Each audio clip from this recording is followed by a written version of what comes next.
Hello అండి, welcome to the channel. ఈరోజు నేను పిల్లల కోసం స్నాక్స్ ఆర్ టిఫిన్కి ఒక రెసిపీ చెప్పబోతున్నాను. మనం తెల్ల గోధుమ రవ్వ తీసుకుని దానిలో పెరుగు లేదా వాటర్ కలుపుకొని అరగంట పక్కన పెట్టుకోవాలన్నమాట.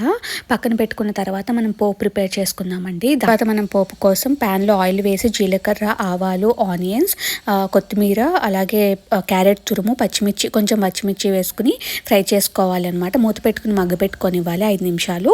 సో మగ్గిన తర్వాత ఈ మిశ్రమం ఏదైతే ఉందో దాన్ని మనం ముందుగా నానబెట్టిన తెల్ల గోధుమ రవ్వ మిశ్రమంలో కలుపుకోవాలన్నమాట. దానిలో నేను కొంచెం సాల్ట్, కొబ్బరి తురుము, అలాగే కన్సిస్టెన్సీకి తగ్గట్టు కొంచెం వాటర్ యాడ్ చేశాను. దీన్ని మనం ఇడ్లీలు ఎలా అయితే ఉడకపెట్టుకుంటామో అలాగా ఇడ్లీ గిన్నెకి నెయ్యి రాసి ఇలా వేసుకుని మనం ఇడ్లీల కింద ఆవిరిలో ఉడకపెట్టుకోవాలన్నమాట.